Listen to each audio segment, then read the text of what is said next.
السلام عليكم ورحمة الله وبركاته. أصحابتك وحرن جنال كمركز السود وهذا هذه هذا ما هتنتهين ما أنت وقميص وأنا لبي لباتنك بيش جانوري كوبات سنة كلبضة كون يلحية لباتنك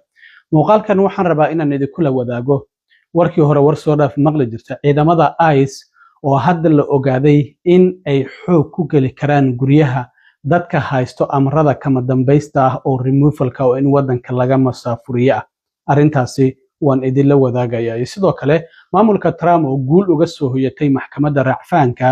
kadib markii toddobaadkii hore maxkamad ku taala gobolka Minnesota ay dacwadii ay xareeyay gobolka iyo waliba magaalada Minneapolis oo ahayd in ciidamada ICE dadka mudaharaadka sameynaya iyo dadka legal observerska oo kormeeraya dhaqdhaqaaqyada ciidamada ICE ay sameynayaan in aysan xoog u adeegsan karin ciidamada ICE oo aysan xiri karin sunta dadka ka ilmaysiisa aysan u isticmaali karin oo hadda maxkamadda racfaanku ay u ogolaatay maamulka Trump ciidamada ICE inay sameyn karaan waxyaabahaasi oo idil sidoo kale waan idin la wadaagaya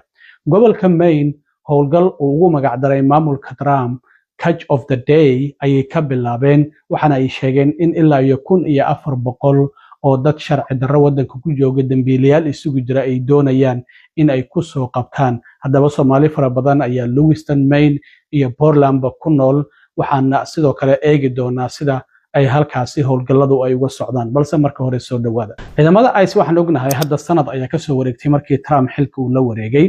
markaasina qabqabasho ayay bilaabeen hadda ayaa waxaa la ogaaday in bishii May 12keeda ee sanadkii hore 2025 uu jirayba qoraal ciidamada ICE u ogolaanaya inay xoog ku kali garaan guryaha dadka haysta final order of removal oo ah garsoore uu ku amray qofkaasi in wadanka laga masaafiriyo in guryahooda xoog intay ugu galaan ay kala soo bixi karaan qoraalkan waxa uu sheegayaa marka in dadka haysta I-205 oo ah final removal orderka garsooreyaashu marka ay qof wadanka sharci darro ku soo galay oo kiiskiisa la aqbali waayo waxa garsooruhu amar uu ku bixiyaa qofkaasi in wadanka laga masaafuriyo marka final removal order ayaa la siiyaa kama dambayso qofkaasi waa uga dhamaatay wadanka hal la masaafuriyo waay marka waxa ay leeyihiin hadda wasaaradda amniga gudaha dadka haysta final removal order kaasi oo la yiraahdo I-205 waxa uma baahno in warranty garsoore maxkamad uu saxiixay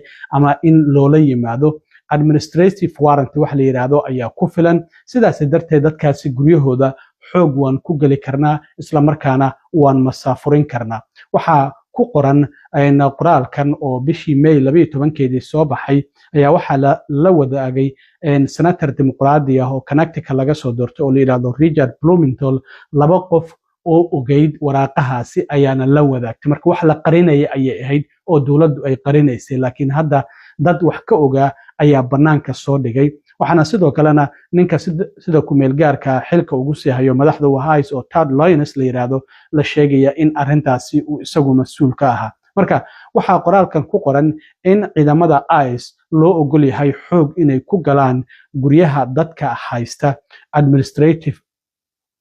guryaha dadka iyagoo isticmaalaya administrative warranty isla markaana aan ahayn warranty uu saxiixay garsoore isla markaana haddii qofkaasi final order of removal uu haysto macnaheedu waxay tahay iyagoo isticmaalaya administrative warrantygaasi in ay xoog ku gali karaan oo loo ogol yahay qofkaasi in gurigiisa inta ay galaan isla markaana ay soo xiraan oo aysan u baahnayn warranty uu saxiixay garsoore ama maxkamadi ay saxiixday si qofkaasi gurigiisa ay u galaan laakiin shuruudo kale ayaa la socda qofkaasi gurigiisa ma gali karaan inta ka horeysa 6 subaxnimo iyo inta ka dambaysa 10 habeenimo 4 saac habeenimo wixii ka dambeeya iyo wixii ka horeeya macnaha 6 subax aroornimo gurigiisa ma gali karaan marka ay haystaan marka qofka haysto I-205 oo final order of removal ah gurigiisa albaabkiisa ay garaacayaan wayna isku sheegayaan waxay leeyihiin waxaan nahay ciidamo ICE oo immigrationka ka socdo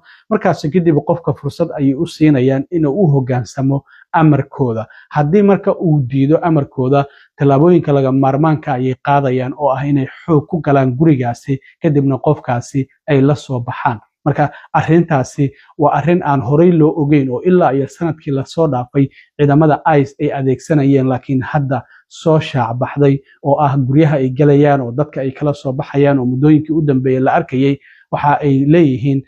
amarkaasi ayaan haysanay sidaasi ayaan amarkaasi ku fulinaynay 16 bishan January waxaan ogeyn in garsoore magaceeda la yiraahdo Kate Menendez ay ciidamada ICE ay ku amartay in aysan awood u isticmaali karin dadka mudaharaadyada nabdoon adeegsanaya waa Minneapolis iyo waliba St. Paul iyo dadka legal observerska oo iyagu la socda dhaqdhaqaaqyada ciidamada ICE isla markaana diiwaan gelinaya haddii tacadiyo ka dhana sharciga ay geysanayaan haddaba shalay ayaa maxkamadda racfaanku waxay u ogolaatay maamulka Trump in laga qaado xayiraadahaasi sida kumeel gaarka garsoorahaasi maxkamadeed uu u saaray wasiirka cadaaladda Pam Bondi waxa ay ku tilmaantay arintaasi inay tahay mid guul ah oo u soo hoyatay maamulka Trump marka waxa uu dhigayay amarka horey loogu soo rogay ciidamada ICE in magaalooyinka St. Paul iyo Minneapolis ay marka ay dadka mudaharaadka nabdoon ay sameynayaan aysan ula dhaqmi karin awood xad dhaafana aysan adeegsan karin paper spray uma isticmaali karaan waxyaabahan dadka lagu buufiyo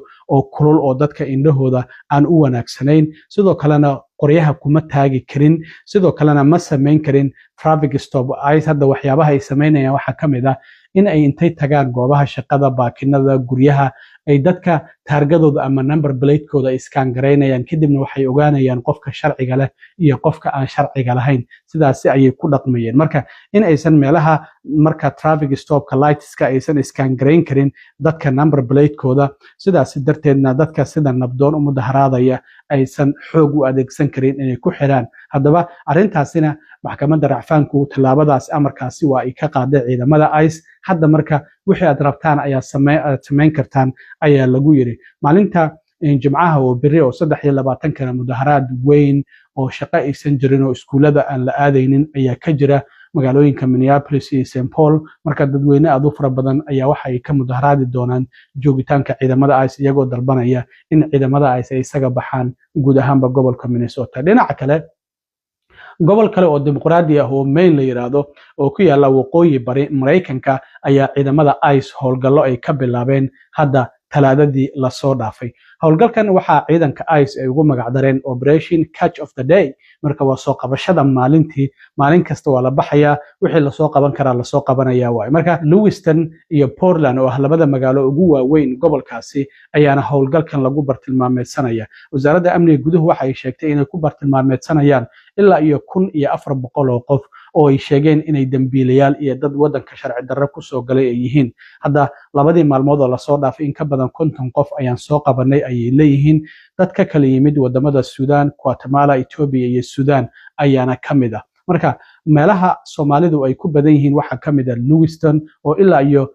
Portland waliba ilaa iyo 3000 oo qoys oo Soomaaliya ka badan ay ku nool yihiin haddaba waxa ay warbaahinta la hadashay gabar la yiraahdo Safiya Khalid oo dawladda hoose ee Lewiston Maine ka tirsanaan jirtay gabadhii ugu horeysay Soomaaliya loo doortay ahayd haddana urur la yiraahdo Community Organizing Alliance waxayna ka warbixisay sida ay ciidamada ICE howlgalladaasi ay u wadaan iyo in hadda magaalooyinkii Lewiston iyo waliba Portland ee gobolka Maine ay cidla yihiin dadkii caruurtooda inay iskuulada u dirtaan inay dukaamadii ka soo adeegtaan iyo shaqooyinkii inay tagaan in cabsi weyn ay halkaasi ka jirto haddaba waa tan Safiya Khalid oo arrimahaasi ka hadlaysa you know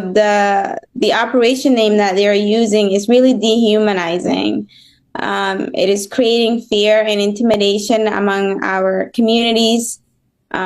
Parents have not been able to pick up their kids from school. They have not been able to go grocery shopping. The streets are completely empty. Downtown Lewiston is completely empty, especially our Lisbon Street, which is our main street area. No one is going to the stores. Restaurants are closed because people are really in fear, and we are urging people to stay home and do not open the door to anyone who they do not know. Yeah, you know, Lewiston is home to a large population of naturalized